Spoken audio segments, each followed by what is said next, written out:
ആശാൻ്റെ കവിത നമുക്കറിയുന്നത് പോലെ സ്നേഹത്തെ ഒരു രാഷ്ട്രീയ മൂല്യമായിട്ടും സ്നേഹത്തെ വിമോചകമായ ഒരാശയമായിട്ടും വികസിപ്പിച്ച ഒന്നായിരുന്നു എന്ന് നമുക്ക് കാണാൻ പറ്റും.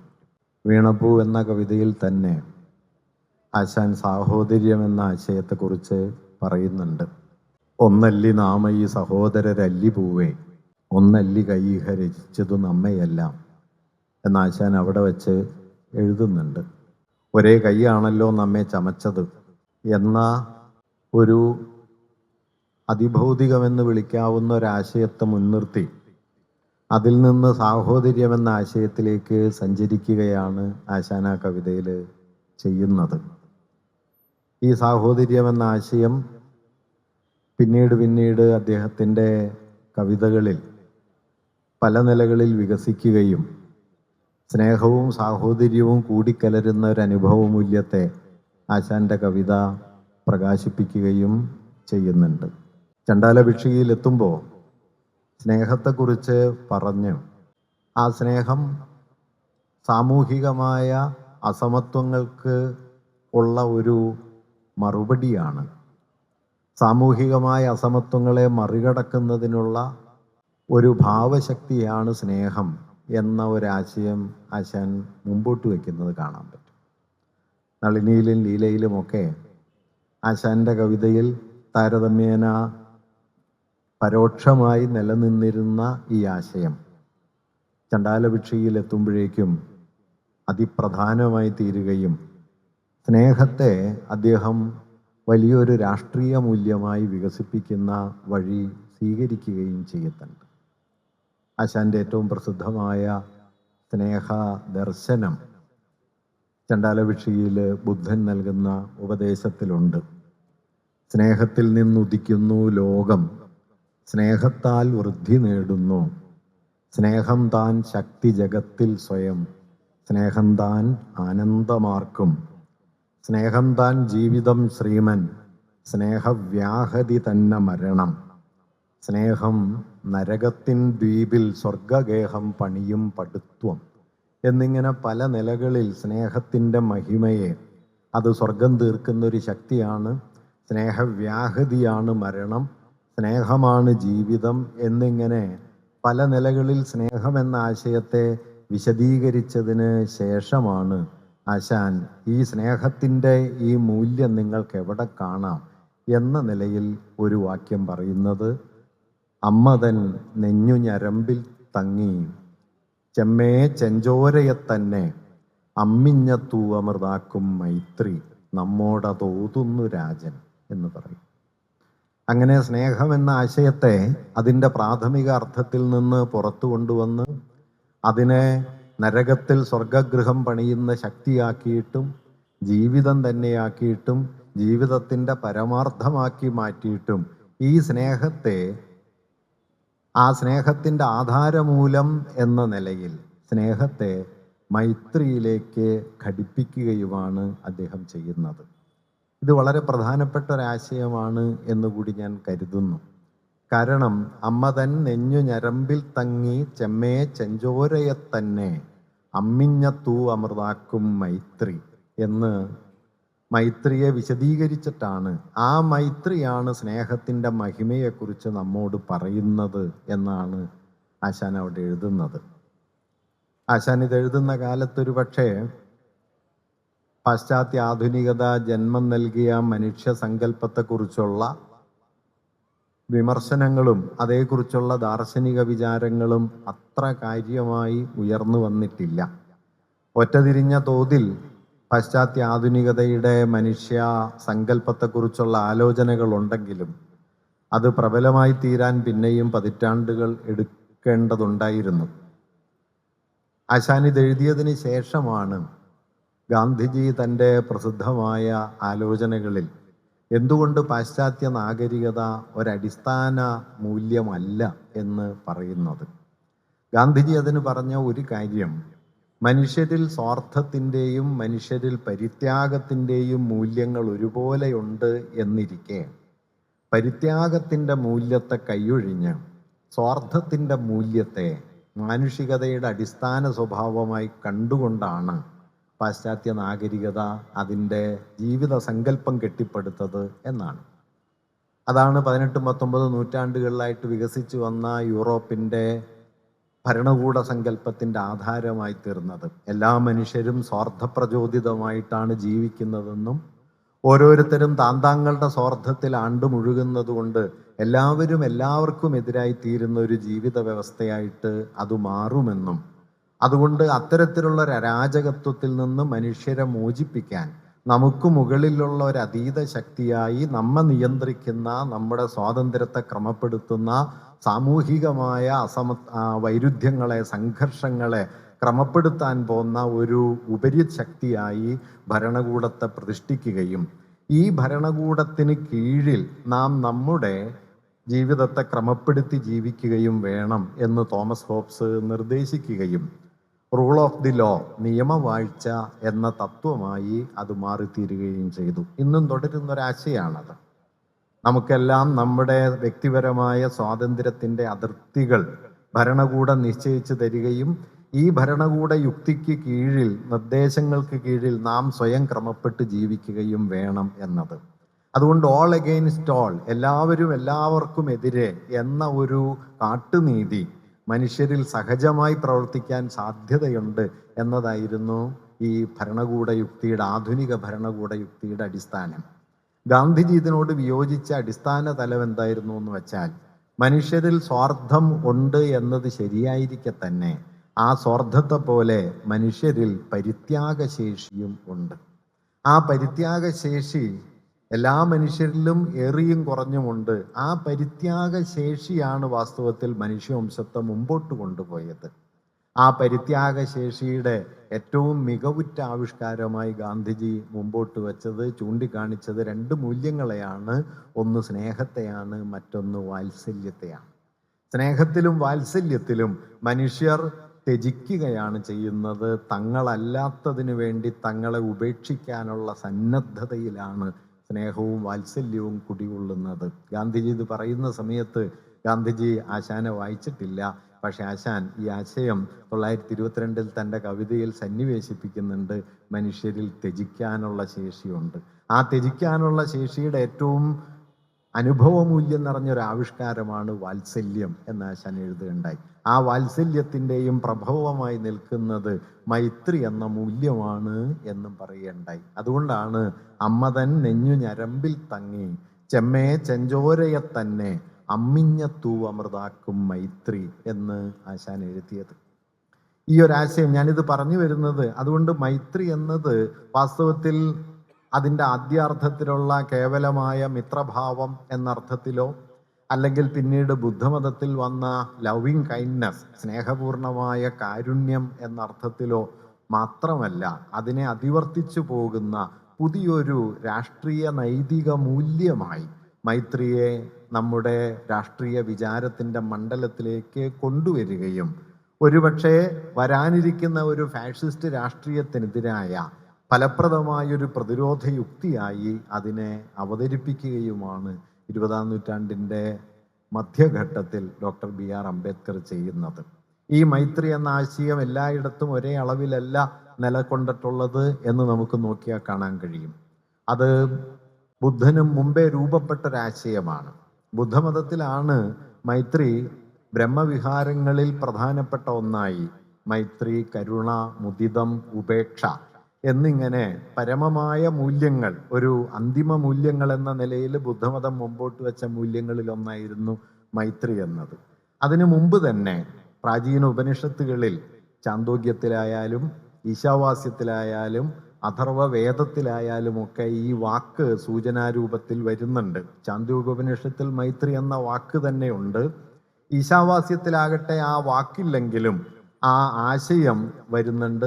മൈത്രി ഉപനിഷത്ത് എന്ന പേരിൽ പിൽക്കാലത്തൊരു ഉപനിഷത്ത് രൂപപ്പെടുന്നുണ്ട്. അതുപോലെ തന്നെ യജുർവേദത്തിൻ്റെ തൈത്തരീയ സംഹിതയിൽ മൈത്രി എന്ന വാക്കും അതിൻ്റെ വിശദീകരണവും ഒക്കെ വരുന്നുണ്ട്.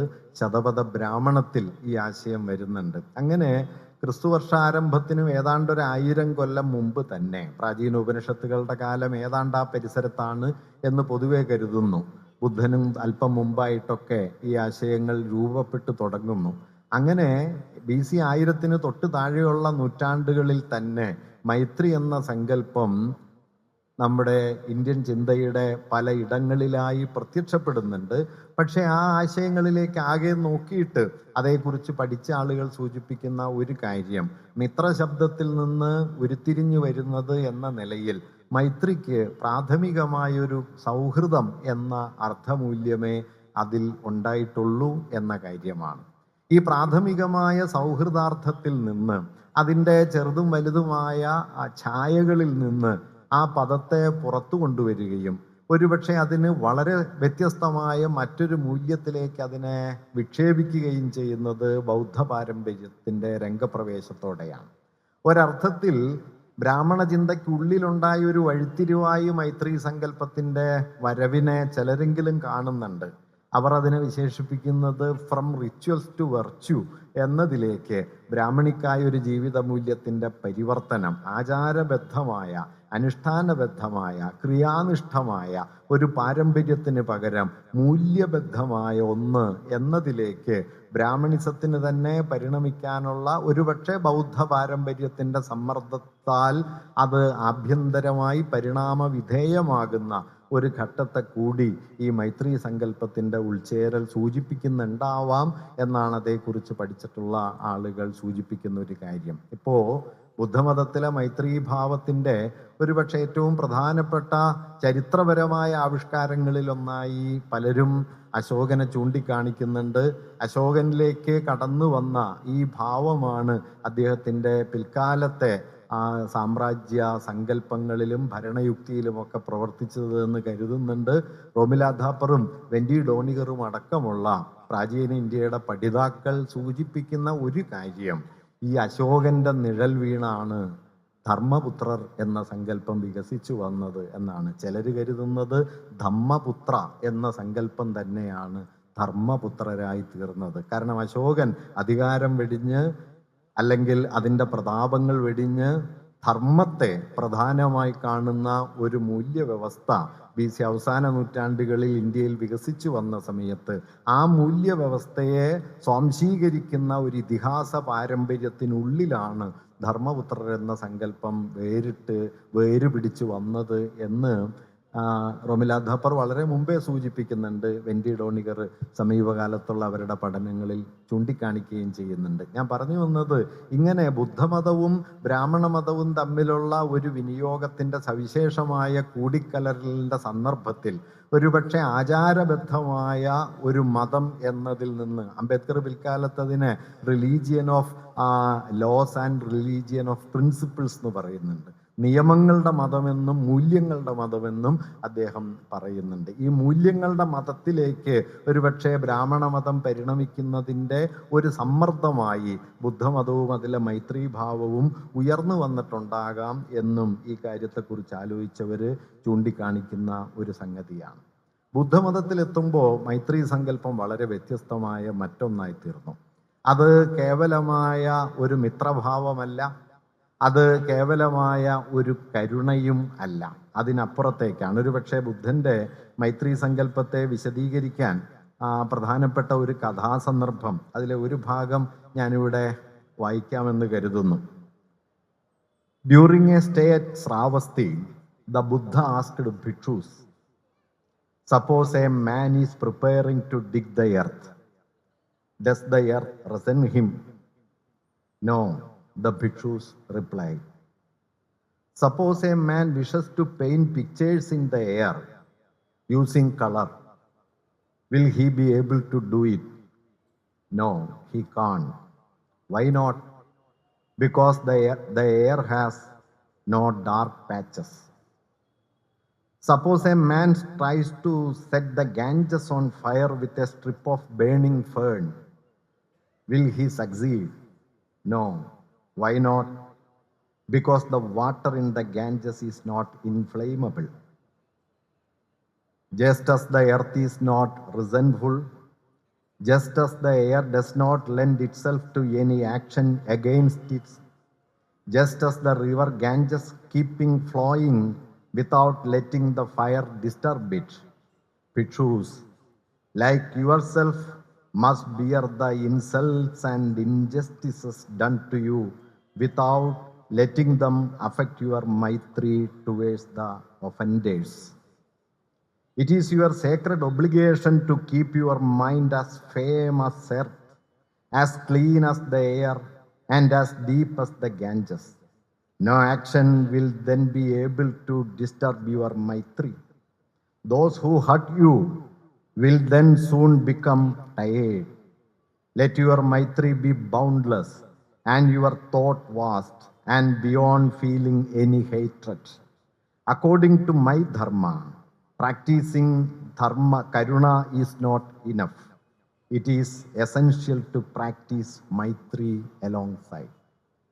ഒന്നിനെയും പ്രതിരോധിക്കാത്ത ഭൂമിയെപ്പോലെ, ഒന്നിനും കീഴടക്കാനാവാത്ത വായുവിനെ പോലെ, ഒന്നിനും തീപിടിപ്പിക്കാനാവാത്ത ജലത്തെ പോലെ അടിസ്ഥാന മൂല്യങ്ങളിൽ നിർഭരമായിരിക്കാനും മറ്റൊരു പ്രകോപനത്തിലും വീണുപോകാതിരിക്കാനും ശത്രുത്വത്തെ മനസ്സിൽ സൂക്ഷിക്കാതിരിക്കാനും വെറുപ്പിനെ എന്നേക്കുമായി കൈയൊഴിയാനുമുള്ള ശേഷിയെയാണ് മൈത്രി എന്ന് ഇവിടെ ബുദ്ധൻ നിർദ്ദേശിക്കുന്നത് ഭിക്ഷുക്കൾക്ക് നൽകിയ ഉപദേശത്തിൽ.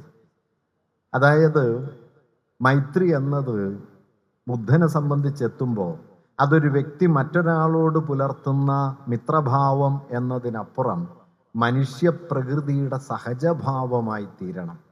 ജലത്തെ തീപിടിപ്പിക്കാൻ ഒരഗ്നിശാഖയ്ക്കും കഴിയാത്തതുപോലെ കുഴിച്ചു മുന്നേറുന്ന മനുഷ്യനോട് ഏതെങ്കിലും തരത്തിലുള്ള പ്രതിരോധത്തിന് ഭൂമി മുതിരാത്തതുപോലെ ആകാശത്തിൽ നിങ്ങൾക്ക് നിറങ്ങൾ കൊണ്ട്, വായുവിൽ നിങ്ങൾക്ക് നിറങ്ങൾ കൊണ്ട് ഒരു ചിത്രവും വരയ്ക്കാനാകാത്തതുപോലെ അടിസ്ഥാനപരമായ മൂല്യങ്ങൾ കൊണ്ട് നിർഭരമായിരിക്കുന്ന മനസ്സിനിലാണ് മൈത്രീഭാവം സന്നിഹിതമാവുക എന്നാണ് ബുദ്ധൻ കരുതുന്നത്. അത് സഹാനുഭൂതിയോ കരുണയോ പോലുള്ള മൂല്യങ്ങൾക്കപ്പുറം അത് പ്രബലമാണ് എന്നും ബുദ്ധമതം കരുതുന്നുണ്ട്.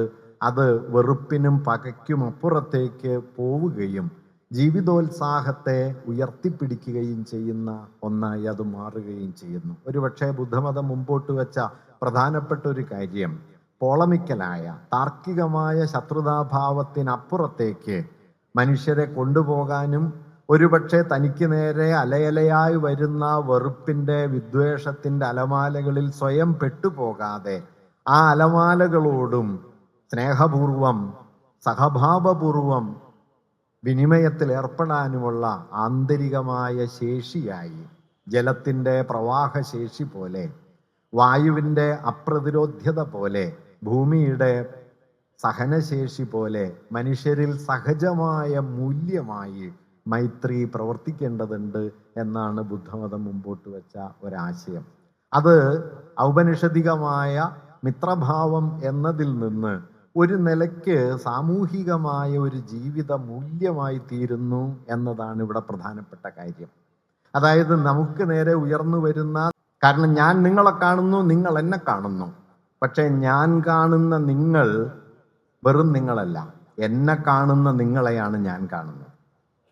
എന്നെ നോക്കിക്കൊണ്ടിരിക്കുന്ന, എന്നെ കാണുന്ന നിങ്ങളെയാണ്. അതുകൊണ്ട് നിങ്ങൾ എന്നതിൽ നിങ്ങൾ എന്നതുപോലെ എന്നെ കാണുന്ന നിങ്ങളുമുണ്ട്, എന്നോടുള്ള നിങ്ങളുടെ ഭാവമുണ്ട്, എന്നോടുള്ള നിങ്ങളുടെ സ്നേഹമുണ്ട്, എന്നോടുള്ള നിങ്ങളുടെ അകലങ്ങളുണ്ട്. ഇതെല്ലാം ഉൾപ്പെട്ട നിങ്ങളെ ഞാൻ കാണുന്നു. തിരിച്ച് നിങ്ങൾ എന്നെ കാണുന്നത് ഞാനായിട്ടല്ല, നിങ്ങളെ കാണുന്ന ഞാനായിട്ടാണ്. അതുകൊണ്ട് ഞാൻ കാണുന്ന നിങ്ങളിൽ ഞാനുണ്ട്, എന്നെ കാണുന്ന നിങ്ങളിൽ നിങ്ങളുണ്ട്. അല്ലാതെ നിങ്ങളെ മാത്രമായിട്ട് ഞാൻ കാണില്ല. നിങ്ങളെ കാണുമ്പോൾ ഞാൻ എന്നെയും കാണും, എന്നെ കാണുമ്പോൾ നിങ്ങൾ നിങ്ങളെയും കാണും. നിങ്ങൾക്ക് നേരെ ഉയർന്നു വരുന്ന വിദ്വേഷത്തിൻ്റെ, വെറുപ്പിൻ്റെ, പകയുടെ ലോകത്തിന് സ്വയം വിധേയപ്പെടാതെ ആ പകയുടെ ലോകത്തിനപ്പുറത്തേക്ക് തൻ്റെ ജീവിതോത്സാഹത്തെ, ജീവിത മൂല്യത്തെ ഉയർത്തി നിർത്താനുള്ള സന്നദ്ധതയിലാണ് മൈത്രി പ്രവർത്തനക്ഷമമാകുന്നത്.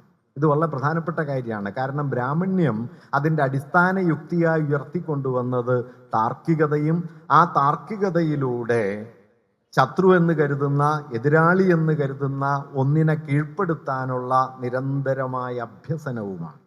ഈ അഭ്യസന യുക്തിയെയാണ് ഒരു നിലയ്ക്ക് ബുദ്ധൻ ഉപേക്ഷിക്കാൻ ശ്രമിച്ചത്. ബുദ്ധനെയും ശങ്കരനെയും താരതമ്യപ്പെടുത്തി പറയുന്ന സമയത്ത് വിവേകാനന്ദൻ തന്നെ ഈ കാര്യം സൂചിപ്പിക്കുന്നുണ്ട്. ശങ്കരന് നോക്കൂ, എന്തൊരു തർക്കശേഷിയാണ്, എന്തൊരു പാണ്ഡിത്യമാണ്, പക്ഷെ കാരുണ്യമില്ല എന്ന് പറയും. ഈ കാരുണ്യം എന്നത് താർക്കികതയിൽ പെട്ടുപോകാതിരിക്കാനും, ഒരുപക്ഷെ പോളമിക്സിനെതിരെയുള്ള മിഷേൽ ഫൂക്കോവിൻ്റെ വളരെ പ്രസിദ്ധമായ പിൽക്കാലത്തെ ലേഖനത്തിൽ അദ്ദേഹം പറയുന്നത്, പോളമിക്സിൽ താർക്കികതയിൽ പങ്കുചേരുമ്പോൾ നിങ്ങൾ തർക്കത്തിൽ പങ്കാളിയാകുന്ന ആളെ എങ്ങനെയും ഇല്ലാതാക്കുക എന്ന ഒരു യുക്തിയെ നിങ്ങൾ മുമ്പോട്ട് വയ്ക്കുന്നു. അയാളിലുള്ള ഒരു സാധ്യതയെ നിങ്ങൾ അഭിസംബോധന ചെയ്യില്ല. അയാൾ മുൻകൂറായി തെറ്റാണെന്ന് തീരുമാനിച്ച് തർക്കത്തിലെ പങ്കാളിയെ റദ്ദാക്കുക എന്ന വിപരീത ഭാവനയിലാണ് എല്ലാ തർക്കവും അധിഷ്ഠിതമായിരിക്കുന്നത്. കൂടുതൽ മെച്ചപ്പെട്ട ഒരു സത്യത്തിലേക്ക്, കൂടുതൽ സൂക്ഷ്മമായ ഒരു ധാരണയിലേക്ക് നമുക്കൊരുമിച്ച് മുന്നേറാം എന്ന യാതൊരു സാധ്യതയും ഒരു തർക്കം മുന്നോട്ട് വയ്ക്കുന്നില്ല. അത് കീഴ്പ്പെടുത്തലിൻ്റെ യുക്തിയായി തീരുന്നു എന്ന് ഫൂക്കോ പറയുന്നുണ്ട്. ഫൂക്കോ ഇതെല്ലാം പറയുന്നതിനും ഏതാണ്ട് 60-70 കൊല്ലം മുമ്പ് നമ്മുടെ നാട്ടിൽ ഒരാളിത് പറയുന്നുണ്ട് കേട്ടോ. 1924 ആലുവയിൽ സർവമത സമ്മേളനം ചേരുമ്പോൾ ഗുരു അതിൻ്റെ ലക്ഷ്യവാചകമായി പറഞ്ഞത് വാദിക്കാനും ജയിക്കാനുമല്ല, അറിയാനും അറിയിക്കാനുമാണ്. ഇത് ചെറിയൊരു വാക്യമല്ല. കാരണം വാദിച്ച് ജയിക്കുന്ന സമയത്ത് നാം ചെയ്യുന്നൊരു കാര്യം വാദത്തിൽ പങ്കുചേരുന്ന അപരത്തെ നിരാകരിക്കുന്നു എന്നതാണ്.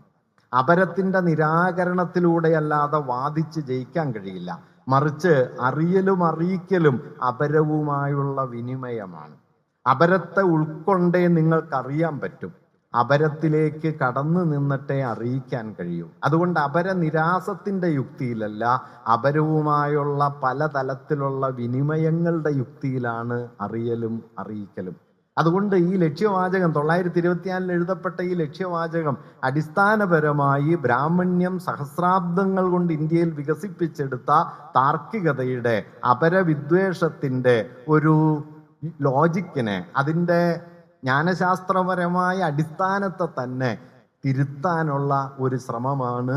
ആ ശ്രമം വാസ്തവത്തിൽ ബൗദ്ധ പാരമ്പര്യത്തിൽ നിന്ന് ആരംഭിക്കുന്നതുമാണ്. അത് കേവലമായ ഒരു മിത്രഭാവമല്ല, മറിച്ച് തനിക്കപ്പുറമുള്ള സി വി കുഞ്ഞിരാമനായുള്ള സംഭാഷണത്തിൽ ഗുരു ഒരു ഘട്ടത്തിൽ ഇത് പറയുന്നുണ്ട്. സി വി കുഞ്ഞിരാമനോട് ഗുരു ഒരിക്കൽ ചോദിക്കുന്നുണ്ട്, കുഞ്ഞിരാമൻ നാസ്തികനാണോ എന്ന് ചോദിക്കുന്നു. അപ്പോൾ കുഞ്ഞിരാമൻ പറയും, ഞാൻ നാസ്തികരോട് ആസ്തികവാദവും ആസ്തികരോട് നാസ്തികവാദവും നടത്താറുണ്ട് എന്ന് പറയും. അപ്പോൾ ഗുരു പറഞ്ഞു, അങ്ങനെ ചെയ്യരുത്, വാദിക്കാൻ വേണ്ടി വാദിക്കരുത്. 2 സന്ദർഭങ്ങളിലെ വാദം പ്രധാനമാകൂ. ഒന്ന്, ഒരാശയം വിശദീകരിക്കാൻ, സംശയം പരിഹരിക്കാൻ. മറ്റൊന്ന് ഈ സംശയ ദൂരീകരണത്തിന്. ഒരാശയം വിശദീകരിക്കാൻ നിങ്ങൾക്ക് വാദിക്കേണ്ടി വരും, സംശയം പരിഹരിക്കാൻ വാദിക്കേണ്ടി വരും. ഈ 2 സന്ദർഭങ്ങളിലല്ലാതെ മറ്റൊരു സന്ദർഭത്തിലും വാദം സ്വീകാര്യമല്ല എന്നാണ് ഗുരു സി വി കുഞ്ഞിരാമനോട് പറഞ്ഞത്. അത് ഒരു തന്ത്രമല്ല, മറിച്ച് അപ്പുറമുള്ള ഒരാളോട് സഹഭാവപൂർണം, അയാളിലെ ആശയത്തെ കൂടി ഉൾക്കൊണ്ടുകൊണ്ട് അയാളെ കൂടി ചേർത്ത് വച്ച് കൂടുതൽ മെച്ചപ്പെട്ട ഒരു സത്യത്തിലേക്ക്. മിഷേൽ ഫൂക്കോ പറയുന്നുണ്ട്, തർക്കത്തിൽ നിങ്ങൾ എതിരാളിയെ കൂടി ഉൾക്കൊണ്ട് കൂടുതൽ മെച്ചപ്പെട്ട ഒരു ധാരണയിലേക്ക് എത്തിച്ചേരാമെന്ന സാധ്യതയെ നിഷേധിക്കുകയാണ് ചെയ്യുന്നത്. അത് തർക്കത്തിൽ അടിസ്ഥാനപരമായി ശത്രുത്വത്തിൻ്റെ ഒരു ഭാഷ രൂപപ്പെടുന്നു. എങ്ങനെയും ഹിംസിക്കപ്പെടേണ്ട ഒരു എതിരാളിയെ നിങ്ങൾ അപ്പുറം പ്രതിഷ്ഠിക്കുകയും ആ തർക്കത്തെ നിങ്ങളുടെ വാദഗതികളുടെ വിചാര രീതിയുടെ അടിസ്ഥാന ഭാവമാക്കി മാറ്റുകയും ചെയ്യുന്നു. അദ്ദേഹം പറയുന്നത് ഹിംസയുടെ വാചിക രൂപമാണ് തർക്കം. ഹിംസയുടെ വാചിക രൂപമാണ്. ആ ഹിംസയുടെ വാചിക രൂപത്തിൽ നിന്ന് നാം വാസ്തവത്തിൽ പുറത്തു കടക്കേണ്ടത് അനിവാര്യമായൊരു കാര്യമാണ്. എന്നെങ്കിലും മനുഷ്യരുടെ ആലോചനകളുടെ സംവാദാത്മകത്വത്തിൻ്റെ മറപറ്റി വളർന്ന തർക്ക എന്ന പരാതത്തിൻ്റെ ചരിത്രം ആരെങ്കിലും എഴുതിയേക്കും എന്ന ആ ലേഖനത്തിൻ്റെ തുടക്കത്തിൽ ഫൂക്കോ പറയുന്നുണ്ട്. അദ്ദേഹം ഉപയോഗിക്കുന്ന വാക്കിതാണ്, സംവാദത്തിൻ്റെ മറപറ്റി വളർന്ന തർക്കമെന്ന പരാതത്തിൻ്റെ ചരിത്രം എപ്പോഴെങ്കിലും എഴുതപ്പെട്ടേക്കും. ഈ തർക്കമെന്ന പരാതം വാസ്തവത്തിൽ സംവാദമല്ല. സംവാദത്തിൽ, ഡയലോഗ് എന്നതിൽ മിഷേൽ 20-ാം നൂറ്റാണ്ടിലെ വലിയ ചിന്തകനായിരുന്ന ബക്തിൻ പറയുന്ന മനോഹരായ ഉദാഹരണമുണ്ട്. ഡയലോഗ് എന്നത് വാസ്തവത്തിൽ രണ്ടുപേർ സംസാരിക്കുന്നത് മാത്രമല്ല. അദ്ദേഹത്തിന്റെ ഗംഭീരായ ഒരു ഉദാഹരണമുണ്ട്. ഒരു മുറിയിൽ ഒരു മേശയ്ക്ക് അപ്പുറവും ഇപ്പുറവും രണ്ട് മനുഷ്യരിയ്ക്കുന്നു. അവർ അന്യോന്യം നോക്കിക്കൊണ്ടിരിക്കുന്നു. ഭക്തൻ പറയുന്നത് ഇതൊരു സംവാദമാണ്. കാരണം ഞാൻ നിങ്ങളെ കാണുന്നു, നിങ്ങൾ എന്നെ കാണുന്നു. പക്ഷെ ഞാൻ കാണുന്ന നിങ്ങൾ വെറും നിങ്ങളല്ല, എന്നെ കാണുന്ന നിങ്ങളെയാണ് ഞാൻ കാണുന്നത്. എന്നെ നോക്കിക്കൊണ്ടിരിക്കുന്ന, എന്നെ കാണുന്ന നിങ്ങളെയാണ്. അതുകൊണ്ട് നിങ്ങൾ എന്നതിൽ നിങ്ങൾ എന്നതുപോലെ എന്നെ കാണുന്ന നിങ്ങളുമുണ്ട്. എന്നോടുള്ള നിങ്ങളുടെ ഭാവമുണ്ട്, എന്നോടുള്ള നിങ്ങളുടെ സ്നേഹമുണ്ട്, എന്നോടുള്ള നിങ്ങളുടെ അകലങ്ങളുണ്ട്. ഇതെല്ലാം ഉൾപ്പെട്ട നിങ്ങളെ ഞാൻ കാണുന്നു. തിരിച്ച് നിങ്ങൾ എന്നെ കാണുന്നത് ഞാനായിട്ടല്ല, നിങ്ങളെ കാണുന്ന ഞാനായിട്ടാണ്. അതുകൊണ്ട് ഞാൻ കാണുന്ന നിങ്ങളിൽ ഞാനുണ്ട്, എന്നെ കാണുന്ന നിങ്ങളിൽ നിങ്ങളുണ്ട്. അല്ലാതെ നിങ്ങളെ മാത്രമായിട്ട് ഞാൻ കാണില്ല. നിങ്ങളെ കാണുമ്പോൾ ഞാൻ എന്നെയും കാണും, എന്നെ കാണുമ്പോൾ നിങ്ങൾ നിങ്ങളെയും കാണും. അതുകൊണ്ട് ഈ പാരസ്പര്യം, ഒരു നോട്ടത്തിൽ പോലും അന്തർലീനമായിരിക്കുന്ന ഈ പാരസ്പര്യത്തിന്റെ പങ്കുവയ്ക്കലിന്റെ വിപുലമായ ഒരു മാനത്തെയാണ് വാസ്തവത്തിൽ മൈത്രി എന്ന സങ്കല്പത്തിലൂടെ അംബേദ്കർ പിൽക്കാലത്ത് വികസിപ്പിച്ചെടുക്കാൻ ശ്രമിച്ചത്. ഇതെന്തുകൊണ്ട് പ്രധാനമായി തീരുന്നു? എന്തുകൊണ്ടാണ് ഈ സങ്കല്പം ഒരു രാഷ്ട്രീയ ആശയമാണ് എന്ന് പറയേണ്ടി വരുന്നത്? എന്തുകൊണ്ടാണ് ഫാഷിസത്തിനെതിരായ സമരത്തിന്റെ കേന്ദ്രത്തിൽ മൈത്രി എന്ന സങ്കല്പത്തിന് പ്രാധാന്യമുണ്ട് എന്ന് പറയേണ്ടി വരുന്നത്? അത് കേവലം മിത്രഭാവമല്ല. കാരണം ഫാഷിസം എന്താണ് ചെയ്യുന്നത്? ഫാഷിസത്തിന്റെ അടിസ്ഥാന യുക്തി എന്ന് പറയുന്നത് അപരവിരോധമാണ്, അപരനിരാസമാണ്. 20-ാം നൂറ്റാണ്ടിൽ ഏറ്റവും വലിയ ചിന്തകന്മാരിൽ ഒരാളായിരുന്ന അഡോണോ ഫാഷിസത്തെ കുറിച്ച് പറയുന്ന ഒരു കാര്യം exclusion and the annihilation of the other. അപരത്തെ വകഞ്ഞു മാറ്റി അപരത്തെ ഇല്ലാതാക്കലാണ് ഫാഷിസം. അപരത്തെ വകഞ്ഞു മാറ്റി അപരത്തെ ഇല്ലാതാക്കുക. ജർമ്മനിയിൽ നിന്ന് ആദ്യം യഹൂദരെ അവർ അപരശക്തികളാണെന്ന് കരുതുന്നു, വകഞ്ഞു മാറ്റുന്നു, കോൺസെൻട്രേഷൻ ക്യാമ്പുകളിലേക്ക് നീക്കുന്നു, ഫൈനൽ സൊല്യൂഷൻ അന്തിമമായി ഇല്ലാതാക്കുന്നു. ഇത് ഫാഷിസത്തിന്റെ രാഷ്ട്രീയാവിഷ്കാരാണെങ്കിൽ ഫാഷിസത്തിന്റെ ബീജരൂപം ആധുനിക വ്യക്തി സങ്കല്പത്തിൽ നിലീനമായിട്ടുണ്ട് എന്ന് അഡോണോ പറയുന്നു. ആധുനിക വ്യക്തി സങ്കല്പം അങ്ങനെയാണ് രൂപപ്പെട്ടത്. മോഡേണിറ്റി അതിൻ്റെ മാനുഷിക സങ്കല്പത്തെ രൂപപ്പെടുത്തിയത് ഇതേ അപരനിരാസത്തിന്റെ യുക്തിയിലാണ്. കാരണം ഞാനൊരു ഉറച്ച പുരുഷനായി തീരുന്നത് എപ്പോഴാണ്? ഞാനൊരൊത്ത പുരുഷനായി തീരുന്നത് സ്ത്രീയുടേതെന്ന് കരുതുന്ന ഭാവഭാവങ്ങളെ മുഴുവൻ എന്നിൽ നിന്ന് തേച്ചുമാച്ച് കളയുമ്പോഴാണ്. സ്ത്രീയുടെ ഭാഷ, സ്ത്രീയുടെ വസ്ത്രം, ഭാവഭാവങ്ങൾ, ഉടുപ്പ്, നടപ്പ് സർവ്വതും തേച്ചുമാച്ച് കളഞ്ഞ് ഒത്ത പുരുഷനായി തീരുന്നു. അങ്ങനെ ഒത്ത പുരുഷനായി തീരുമ്പോൾ വാസ്തവത്തിൽ മനുഷ്യാവസ്ഥയുടെ സഹജപ്രകൃതമായ കലർപ്പുകളെ, പങ്കുവയ്ക്കലുകളെ റദ്ദാക്കുകയാണ് നാം ചെയ്യുന്നത്. അതുകൊണ്ട് ഒത്ത പുരുഷൻ, ഒത്ത സ്ത്രീ, പൂർണ്ണ വ്യക്തിത്വം എന്നെല്ലാമുള്ള നമ്മുടെ സങ്കല്പങ്ങളിൽ തന്നെ, ആധുനിക മനുഷ്യ സങ്കല്പത്തിൽ തന്നെ അപരനിരാസത്തിന്റെ യുക്തി അടങ്ങിയിരിക്കുന്നു. ഈ യുക്തിയോടാണ് ഗാന്ധി അടഞ്ഞത്. ഈ യുക്തിയെക്കുറിച്ചാണ് ഗാന്ധി പറഞ്ഞത്, മനുഷ്യരിൽ സഹജമായി താൻ അല്ലാത്തതിന് വേണ്ടി നിലക്കൊള്ളാനുള്ള ആന്തരിക ശേഷി ഉണ്ട് എന്നിരിക്കെ, പരിത്യാഗശേഷി ഉണ്ട് എന്നിരിക്കെ, ആ പരിത്യാഗശേഷിയെ മാറ്റിവെച്ച് മനുഷ്യരിലുള്ള സ്വാർത്ഥത്തെ മാനുഷികതയുടെ കേന്ദ്രമായി സങ്കല്പിക്കുകയും എല്ലാവരും എല്ലാവർക്കും എതിരായി തീരുന്ന ഒന്നാണ് സമൂഹം എന്ന യുക്തിയിൽ ആ സമൂഹത്തിന്റെ മുകളിൽ ഭരണകൂട അധികാരത്തെ പ്രതിഷ്ഠിക്കുകയുമാണ് പാശ്ചാത്യ നാഗരികത ചെയ്തത്. അതുകൊണ്ടാണ് പാശ്ചാത്യ നാഗരികതയെക്കുറിച്ച് ഗാന്ധിയോട് ചോദിച്ചൊരു ചോദ്യത്തിന് അദ്ദേഹത്തിന്റെ ഗംഭീരായ മറുപടിയുണ്ട്. നാളെ ഗാന്ധിയുടെ രക്തസാക്ഷിത്താണ്. ഫാഷിസ്റ്റുകൾ കൊല ചെയ്തതാ. ആ കൊലയ്ക്ക് പിന്നിൽ ഈ കാരണം കൂടിയുണ്ട്. ഗാന്ധിയോട് ചോദിക്കുന്നുണ്ട്, what do you think about western civilisation? Gandhi പറഞ്ഞു, that may be a good idea. അദ്ദേഹം അതൊരു സിവിലൈസേഷൻ നിലനിൽക്കുന്നുണ്ടെന്ന് കരുതുന്നില്ല. കാരണം മനുഷ്യരിലുള്ള അടിസ്ഥാനപരമായ ഈ പങ്കുവയ്പ്പിനെ അദ്ദേഹം ഉപയോഗിക്കുന്നത് സാക്രിഫിഷ്യൽ പൊട്ടൻഷ്യൽ, പരിത്യാഗശേഷി. നോക്കൂ, ഈ പരിത്യാഗമാണ് ലോകത്തെ ഇവിടെ വരെ എത്തിച്ചത്. എങ്ങും മനുഷ്യന് ചങ്ങല കയ്യിൽ അങ്ങൻ കൈകൾ നൊന്തിയിടുന്നു, എങ്ങോ മർദ്ദനം അവിടെ പ്രഹരം വീഴുവതെന്റെ പുറത്താകുന്നു. അത് പരിത്യാഗബോധം കൊണ്ട് വരുന്നതാണ്. ആർക്കോ അടിയേക്കുമ്പോൾ എനിക്ക് വേദനിക്കുന്നത്, പലസ്തീനിലെ ബോംബിങ് നമ്മെ പ്രയാസപ്പെടുത്തുന്നത് ഈ പരിത്യാഗശേഷി കൊണ്ടാണ്. ഈ പരിത്യാഗശേഷി മനുഷ്യരിൽ സഹജമായി ഉണ്ടെന്നിരിക്കെ ആ പരിത്യാഗശേഷിയിലാണ് മനുഷ്യരുടെ സ്നേഹവാത്സല്യങ്ങൾ വേരാഴ്ത്തി നിൽക്കുന്നത് എന്നിരിക്കെ മനുഷ്യപ്രകൃതത്തിലെ ഈ അടിസ്ഥാന മൂല്യത്തിനെതിരെ മനുഷ്യനെ ഒരു എക്സ്ക്ലൂസീവ് എൻറ്റിറ്റിയായി, താനല്ലാത്ത എല്ലാറ്റിനെയും പുറന്തള്ളുന്ന ഒരു പ്രവർജക ശക്തിയായി മനുഷ്യനെ കാണുകയാണ് പാശ്ചാത്യ നാഗരികത ചെയ്തത്. മാർക്സ് വേറൊരു നിലയിൽ ഇത് പറയുന്നു. Man is an ensemble of social relations. എന്താണ് മനുഷ്യൻ? അത് കേവല സത്തയല്ല, സമൂഹ ബന്ധങ്ങളുടെ ഒരു സമുച്ചയമാണ്. സമൂഹ ബന്ധങ്ങളുടെ ആകത്തുകയിൽ പങ്കുവയ്ക്കപ്പെട്ടുണ്ടായതാണ് മനുഷ്യൻ. ഒറ്റ തിരിഞ്ഞ വ്യക്തി ഒരു അസാധ്യതയും അസംബന്ധവുമാണ്. പക്ഷെ നിർഭാഗ്യവശാൽ പാശ്ചാത്യ ആധുനികത ജന്മം നൽകിയ മനുഷ്യ സങ്കല്പത്തിൽ ഈ അപരനിരാസത്തിന്റെ യുക്തി ആഴത്തിൽ വേരുപിടിച്ചിരിക്കുന്നു എന്നും ഈ അപരനിരാസത്തിന്റെ യുക്തിയാണ് അതിൻ്റെ രാഷ്ട്രരൂപം ആർജിക്കുമ്പോൾ ഒരു ഫാഷിസ്റ്റ് രാഷ്ട്രമായി തീരുന്നത് എന്നുമാണ് അഡോണോ ചൂണ്ടിക്കാണിച്ചൊരു കാര്യം.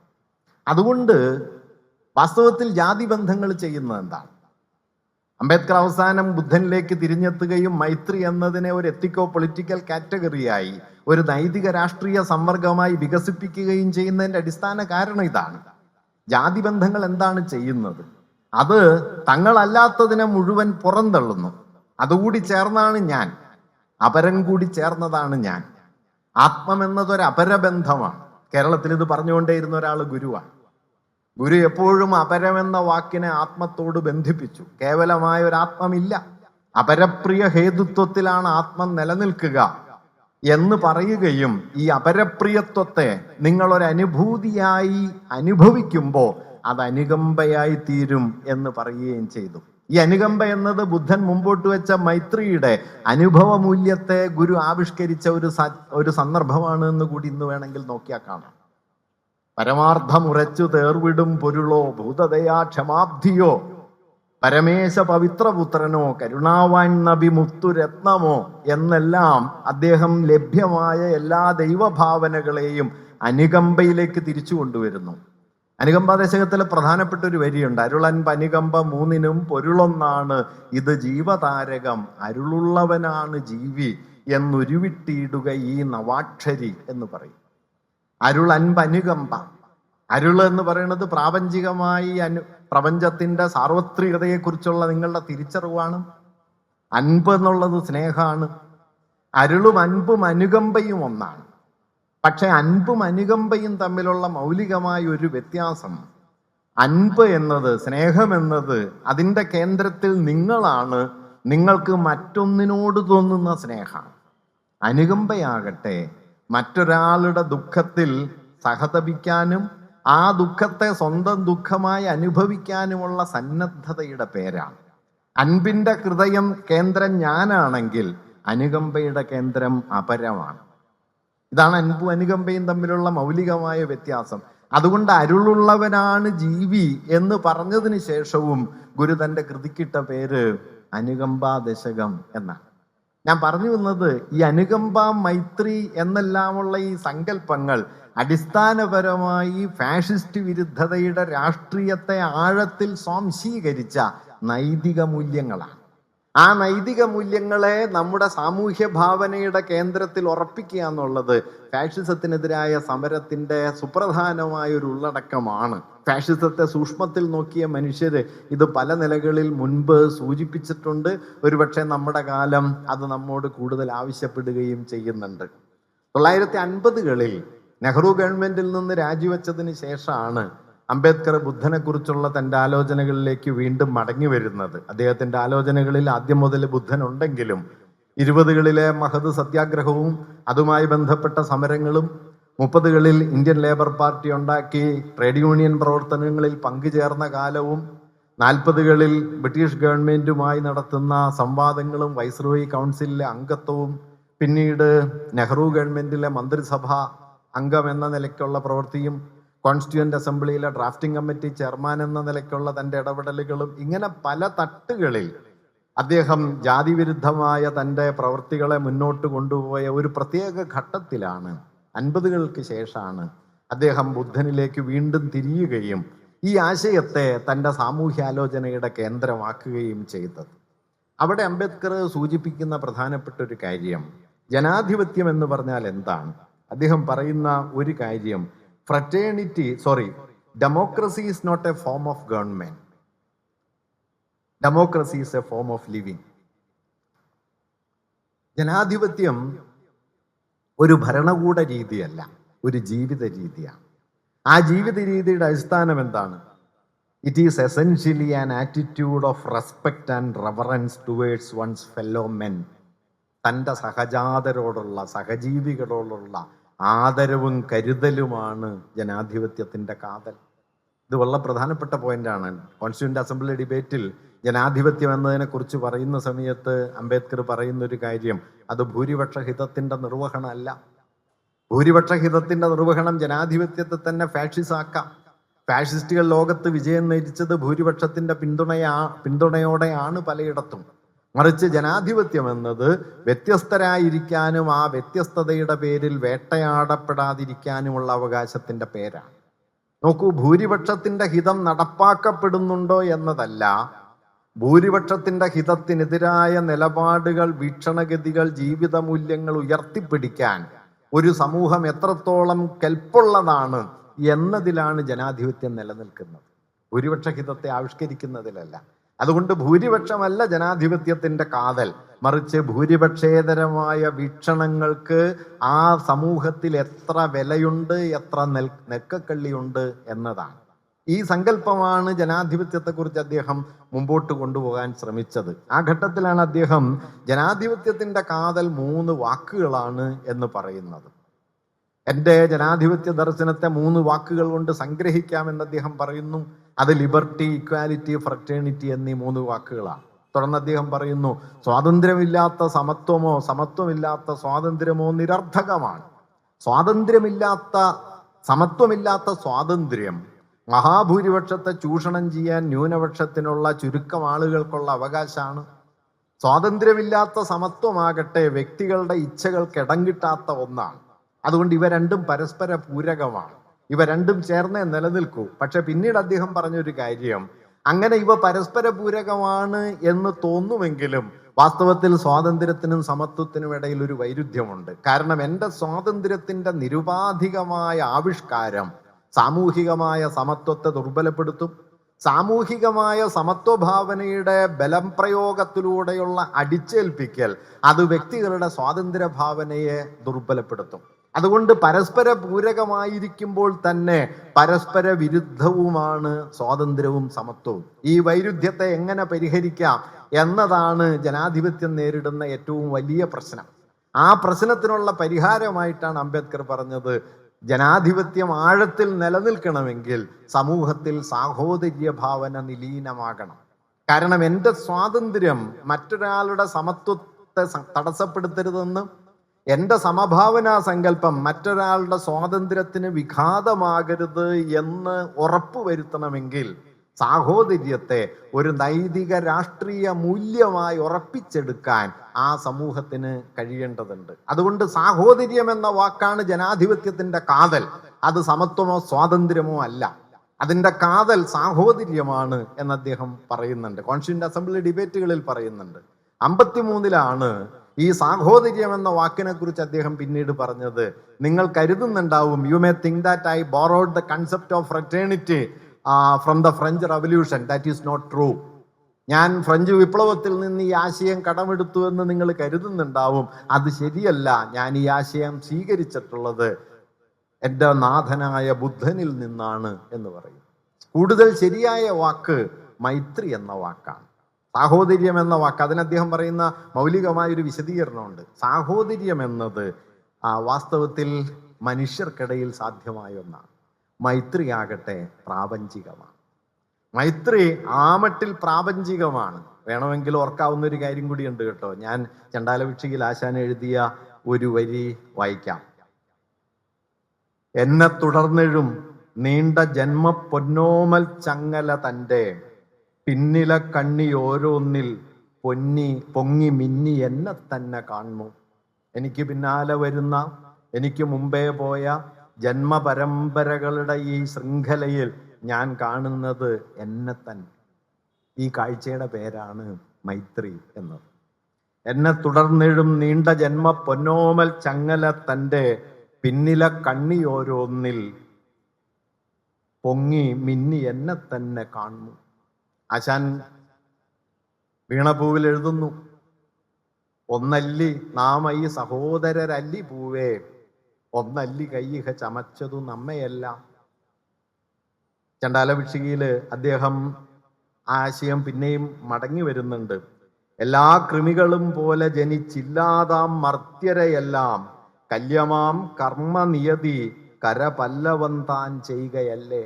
എല്ലാ കൃമികീടങ്ങളെയും പോലെ ജനിച്ച് ചത്തൊടുങ്ങിപ്പോകുന്ന മനുഷ്യരെയും ഏതോ ഒരു കൈയല്ലേ ചമയ്ക്കുന്നത്. നോക്കൂ, വീണപൂവിൽ തുടങ്ങുന്ന ഈ അനുഭവ മൂല്യത്തെ അതിൻ്റെ ഉച്ചസ്ഥാനത്തേക്ക് ചണ്ഡാലഭിക്ഷുകി വികസിപ്പിക്കുന്നുണ്ട്. ഒരുപക്ഷെ അംബേദ്കറിൽ പിന്നീട് നമ്മൾ ഈ ആശയത്തെ മറ്റൊരു നിലയിൽ കാണുന്നുണ്ട്. അദ്ദേഹം പറയുന്നുണ്ട് എന്താണ് മൈത്രി. അദ്ദേഹം മൈത്രിയെ വിശദീകരിക്കുന്നത് 4 മൂല്യങ്ങൾ ചേർത്താണ്. ഒന്ന്, സർവ്വതിനോടുമുള്ള സർവചരാചരങ്ങളോടുമുള്ള നിരുപാധികമായ സ്നേഹം. 2, എല്ലാറ്റിനോടുമുള്ള തുറസ്. 3, തനിക്ക് കൈവന്ന ആനന്ദം മറ്റെല്ലാവർക്കും കൈവരണമെന്ന സമർപ്പണ ബോധം. 4, ഒന്നിനോടുമുള്ള വെറുപ്പില്ലായ്മ. ഈ 4 മൂല്യങ്ങളാണ് മൈത്രി എന്നും ഈ മൈത്രിയാണ് സാഹോദര്യ ഭാവനയേക്കാൾ ബലിഷ്ഠമെന്നും ഒരുപക്ഷെ സാഹോദര്യത്തിൻ്റെ തന്നെ അടിത്തറയാകാൻ കഴിയുന്നത് ഈ മൈത്രി ഭാവത്തിനാണെന്നും ഈ മൈത്രിയാണ് മനുഷ്യർക്കിടയിലുള്ള നാനാതരത്തിലുള്ള വിഭജന യുക്തികൾക്കെതിരെ ഏകഭാവനയുടെ ഒരു വിശാല ലോകത്തെ രൂപപ്പെടുത്തുന്നത് എന്നുമാണ് അംബേദ്കർ പറയാൻ ശ്രമിച്ചൊരു കാര്യം. ഞാനിവിടെ ചൂണ്ടിക്കാണിക്കാൻ ആഗ്രഹിക്കുന്ന ഒരു കാര്യം, ഗുരുവിലാകട്ടെ, മാർക്സിലാകട്ടെ, അംബേദ്കറിലാകട്ടെ, ഈ മൈത്രി സങ്കല്പത്തിൻ്റെ പല ഭാവങ്ങളിലാകട്ടെ നാം കാണുന്ന അടിസ്ഥാനപരമായ ഒരു ഘടകം മനുഷ്യനെ ബന്ധങ്ങളായി കാണുക എന്നതാണ്. പങ്കുവയ്ക്കലുകളായി കാണുക, തന്നിൽ നിന്ന് താനല്ലാത്തതിലേക്ക് സംക്രമിക്കുന്ന, താനല്ലാത്തതിൽ നിന്ന് തന്നിലേക്ക് ഒഴുകിയെത്തുന്ന ഒരു ജീവചൈതന്യമായി തന്നെ കാണുക. ആ ജീവചൈതന്യമാണ് മൈത്രിയുടെ ആധാരമായി തീരുന്നത്. അതുകൊണ്ട് മൈത്രി എന്നത് ഞാൻ ലോകത്തോട് പുലർത്തുന്ന ഒരു സഹഭാവത്തിൻ്റെ ഔദാര്യ ബുദ്ധിയുടെയോ പേരല്ല. മൈത്രി എന്നത് സാമൂഹികമായ ഒരു ഉണ്മയാണ് താനെന്ന തിരിച്ചറിവിൽ നിന്ന് പ്രാപഞ്ചികമെന്ന് പോലും വിളിക്കാവുന്ന വിശാലതയിലേക്ക് തന്നെ ഉയർത്തിക്കൊണ്ടുപോകാനുള്ള ഒരു ധാർമ്മിക ബോധ്യത്തിൻ്റെ പേരാണ് മൈത്രി എന്നത്. ഈ ധാർമ്മിക ബോധ്യത്തിലെ ഫാഷിസത്തെ നിങ്ങൾക്ക് ചെറുക്കാൻ പറ്റും. കാരണം ഫാഷിസം അടിസ്ഥാനപരമായി അല്ലാത്തതിനെ മുഴുവൻ വകഞ്ഞു മാറ്റാനുള്ള, അതിനോട് മുഴുവൻ തർക്കിക്കാനുള്ള, അതിനെ പരാജയപ്പെടുത്തി തൻ്റെ വിജയം ഉറപ്പിക്കാനുള്ള ഒരു തരത്തിലുള്ള ആത്മകേന്ദ്രിതം മാത്രമായ ഭാവനയുടെ പേരാണ്, ആ പ്രവൃത്തിയുടെ പേരാണ്, ആ ഭരണകൂട യുക്തിയുടെ പേരാണ്. അത് ഫാഷിസ്റ്റ് ഭരണകൂടത്തിൽ മാത്രമല്ല, അപരനിരാസത്തിൽ അധിഷ്ഠിതമായ സർവ പ്രവൃത്തികളിലും ഏറിയും കുറഞ്ഞും ഫാഷിസത്തിന്റെ ബീജരൂപങ്ങളുണ്ട്. ഈ അപരനിരാസത്തിൽ അധിഷ്ഠിതമായ എല്ലാ തരത്തിലുള്ള മനുഷ്യഭാവനകൾക്കുമെതിരെയുള്ള ഒരു രാഷ്ട്രീയ സങ്കല്പനം എന്ന നിലയിലാണ് മൈത്രിയെ അംബേദ്കർ അവസാന ഘട്ടത്തിൽ ഉയർത്തിക്കൊണ്ടുവരാൻ ശ്രമിച്ചത്. DR നാഗരാജ് അംബേദ്കറും ഗാന്ധിയും തമ്മിലുള്ള വിനിമയങ്ങളെക്കുറിച്ച് ചർച്ച ചെയ്യുന്ന സമയത്ത് അദ്ദേഹത്തിൻ്റെ പ്രസിദ്ധമായ പ്രബന്ധങ്ങളിൽ ഒന്നിൽ പറയുന്നത്, ആത്മബോധത്തെ ആഴത്തിൽ ഉറപ്പിച്ചെടുക്കാൻ ശ്രമിച്ച, അതുവഴി പ്രതിരോധത്തിൻ്റെ ഒരു ബലിഷ്ഠ രൂപത്തെ ഉണ്ടാക്കാൻ ശ്രമിച്ച അംബേദ്കറുടെ രാഷ്ട്രീയ കാര്യപരിപാടി നിശ്ചയമായും പ്രധാനവും ശരിയുമായിരുന്നു എങ്കിലും അപരത്തെ കൂടി ഉൾക്കൊള്ളുകയും അപരത്തിൻ്റെ ആത്മപരിവർത്തനം കൂടി തൻ്റെ വിമോചന സങ്കല്പത്തിൻ്റെ കേന്ദ്രത്തിൽ ഉൾപ്പെടുത്തുകയും ചെയ്യാതെ വാസ്തവത്തിൽ നിങ്ങൾക്ക് സാമൂഹ്യ വിമോചനത്തെ സമ്പൂർണ്ണമാക്കാൻ കഴിയില്ല എന്നാണ്. മാർക്സ് പറയുന്ന ഒരു കാര്യമുണ്ട്, തൊഴിലാളി വർഗത്തിൻ്റെ വിമോചനം തൊഴിലാളി വർഗത്തിൻ്റെ മാത്രം വിമോചനമല്ല. തൊഴിലാളി വർഗത്തിൻ്റെ വിമോചനം അപമാനവീകരിക്കപ്പെട്ട മുതലാളിയുടെയും വിമോചനമാണ്. മറ്റൊരാളുടെ അധ്വാനത്തെ ചൂഷണം ചെയ്ത് ആ കൊള്ള മുതലിൻ്റെ മുകളിൽ തൻ്റെ ജീവിതം കെട്ടിപ്പടുക്കുന്ന ബൂർഷ്വാസി വാസ്തവത്തിൽ മനുഷ്യാവസ്ഥയിൽ നിലംപൊത്തിയവരാണ്, മനുഷ്യാവസ്ഥയുടെ മഹിമയിൽ നിന്ന് നിലംപതിച്ചവരാണ്.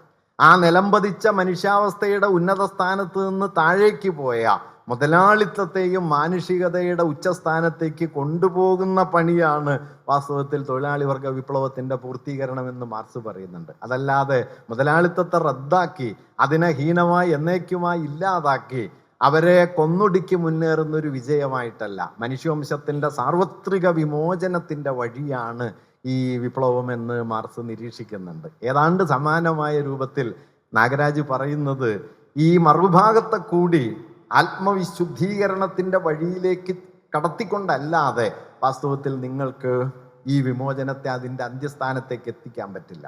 ആ അന്ത്യസ്ഥാനത്തേക്കുള്ള യാത്രയിലെ പ്രധാനപ്പെട്ട ഒരു രാഷ്ട്രീയ സങ്കല്പം എന്ന നിലയിലാണ് മൈത്രി എന്ന ആശയത്തെ അംബേദ്കർ മുമ്പോട്ട് വെച്ചത് എന്നാണ് ഞാൻ കരുതുന്നത്. ഒരുപക്ഷെ അദ്ദേഹത്തിൻ്റെ ജീവിതത്തിൻ്റെ അവസാന പടവുകളിൽ 20കളിലെ മഹത് സത്യാഗ്രഹം ഉൾപ്പെടെയുള്ള സമരങ്ങൾ, 30കളിലെ ട്രേഡ് യൂണിയൻ പ്രവർത്തനങ്ങൾ, ഇൻഡിപെൻഡന്റ് ലേബർ പാർട്ടിയുടെ രൂപീകരണം, പിന്നാലെ വന്ന SC/ST ഫെഡറേഷന്റെ രൂപീകരണം, 40കളിൽ ബ്രിട്ടീഷ് ഭരണകൂടവുമായി സഹകരിച്ചുകൊണ്ട് ഇന്ത്യയിലെ ദളിത് ജനതയുടെ വിമോചനത്തിനായി നടത്തിയ നാനാതരത്തിലുള്ള പരിശ്രമങ്ങൾ, കോൺസ്റ്റിറ്റ്യൂന്റ് അസംബ്ലിയിലെ അദ്ദേഹത്തിൻ്റെ ഇടപെടലുകൾ, നെഹ്റു മന്ത്രിസഭയിലെ പങ്കാളിത്തം, ഇങ്ങനെ പല പടവുകൾ പിന്നിട്ടെത്തിയ യാത്രയുടെ ഒരു സവിശേഷ ഘട്ടത്തിലാണ് അദ്ദേഹം മൈത്രി എന്ന ആശയത്തെ തൻ്റെ രാഷ്ട്രീയ ദർശനത്തിൻ്റെ ഹൃദയത്തിലേക്ക് കൊണ്ടുപോകുന്നത്. കാരണം ജനാധിപത്യം എന്ന് പറയുന്നത്, ഞാൻ നേരത്തെ പറഞ്ഞതുപോലെ, ജനാധിപത്യത്തെ ആധുനിക മുതലാളിത്തം, ആധുനികത ജനാധിപത്യത്തെ കൈകാര്യം ചെയ്തതിൻ്റെ സവിശേഷതയെക്കുറിച്ച് സമീർ അമീൻ അദ്ദേഹത്തിൻ്റെ പ്രബന്ധങ്ങളിൽ ഒരിടത്ത് പറയുന്നുണ്ട്. അദ്ദേഹം പറയുന്നുണ്ട്, ജനാധിപത്യം എന്നത് 2 വലിയ മുദ്രാവാക്യങ്ങൾ, 2 വലിയ വിപ്ലവങ്ങൾക്ക് ലോകം ജനാധിപത്യത്തിൻ്റെ ഘട്ടത്തിൽ സാക്ഷ്യം വഹിച്ചു. അതിലൊന്ന് ഫ്രഞ്ച് വിപ്ലവമായിരുന്നു. ഫ്രഞ്ച് വിപ്ലവത്തിൻ്റെ അടിസ്ഥാന മുദ്രാവാക്യം സ്വാതന്ത്ര്യം, സമത്വം, സാഹോദര്യം എന്നിവയായിരുന്നു. ഈ സ്വാതന്ത്ര്യം, സമത്വം, സാഹോദര്യം എന്നത് ബൂർഷ്വാസി ഉയർത്തിയ മുദ്രാവാക്യമാണെങ്കിലും ബൂർഷ്വാസി ആ മുദ്രാവാക്യത്തെ ഏറ്റെടുക്കില്ല. കാരണം സാഹോദര്യം എന്ന മുദ്രാവാക്യത്തെ, സമത്വം എന്ന മുദ്രാവാക്യത്തെ ബൂർഷ്വാസി നേരിട്ട് ഏറ്റെടുത്താൽ പിന്നെ ബൂർഷ്വാസി നിലനിൽക്കില്ല. അതുകൊണ്ട് വിളിച്ച മുദ്രാവാക്യം സാക്ഷാത്കരിക്കാൻ ചരിത്രപരമായി കഴിയാത്തൊരു സാമൂഹ്യ വിഭാഗമാണ് ബൂർഷ്വാസി എന്ന് സമീർ അമീൻ പറയും. മറിച്ച് ബൂർഷ്വാസി സാക്ഷാത്കരിച്ചത് അമേരിക്കൻ വിപ്ലവത്തിന്റെ മുദ്രാവാക്യമാണെന്ന് അദ്ദേഹം പറയുന്നുണ്ട്. അമേരിക്കൻ വിപ്ലവത്തിന്റെ മുദ്രാവാക്യം ലിബർട്ടി, ഇക്വാലിറ്റി, ഫ്രറ്റേണിറ്റി എന്നല്ല, മറിച്ച് ലിബർട്ടി ആൻഡ് പ്രോപ്പർട്ടി എന്നതാണ്. നിങ്ങളുടെ സ്വാതന്ത്ര്യം എന്തിനുള്ള സ്വാതന്ത്ര്യമാണ്? എല്ലാ മനുഷ്യർക്കും സ്വത്തവകാശത്തിനുള്ള സ്വാതന്ത്ര്യമാണ്. എല്ലാ മനുഷ്യർക്കും സ്വത്തവകാശത്തിനുള്ള സ്വാതന്ത്ര്യം മാത്രമായി സ്വാതന്ത്ര്യം എന്ന സങ്കല്പത്തെ ചുരുക്കുകയും സ്വത്തുടമസ്ഥതയ്ക്ക് എല്ലാ മനുഷ്യരും അർഹരാണ്, പക്ഷേ സ്വത്തിൻ്റെ സമതുലിതമായ വിതരണത്തിന് സമൂഹത്തിന് അധികാരമില്ല എന്ന് പറയുന്നതോടെ സ്വാതന്ത്ര്യം വാസ്തവത്തിൽ സ്വാതന്ത്ര്യത്തിൻ്റെ വിരുദ്ധ ദശയിലേക്ക് നീങ്ങുന്ന, അംബേദ്കറുടെ ഭാഷയിൽ പറഞ്ഞാൽ സമത്വമില്ലാത്ത സ്വാതന്ത്ര്യം, മഹാഭൂരിപക്ഷത്തെ കൊള്ളയടിക്കാനുള്ള ന്യൂനപക്ഷത്തിൻ്റെ വിശേഷ അവകാശം മാത്രമായി ചുരുങ്ങിപ്പോകുന്ന ഒന്നായി തീരും. അങ്ങനെ വിശേഷ അവകാശം കൈയാളിയ ഒരു കൂട്ടം അതിസമ്പന്നരുടെ അവകാശാധികാരങ്ങളുടെ ലോകമായി ഒരുപക്ഷെ മനുഷ്യവംശത്തിൻ്റെ ചരിത്രം അതിൻ്റെ എക്കാലത്തെയും വലിയ പതനത്തിലേക്ക് എത്തിച്ചേർന്ന ഒരു കാലത്താണ് നാം ഇന്ന് ജീവിക്കുന്നത്. നിങ്ങൾ ശ്രദ്ധിച്ചിട്ടുണ്ടാവും, കഴിഞ്ഞ കുറച്ച് ദിവസങ്ങൾക്ക് മുമ്പ് വന്ന വാർത്തയിൽ ലോകത്തെ 5 അതിസമ്പന്നരുടെ കയ്യിലുള്ള മൊത്തം ആസ്തി ലോക ജനതയുടെ മൊത്തം സമ്പത്തിൻ്റെ 50% ആയിരിക്കുന്നു എന്ന് നമുക്കറിയാം. ലോകത്തെ മൊത്തം വരുന്ന 80% വരുന്ന പിന്നാക്ക സ്ഥാനത്തുള്ള മനുഷ്യരുടെ മൊത്തം സമ്പത്ത് ലോക സമ്പത്തിൻ്റെ 10% ആയിരിക്കുന്നു.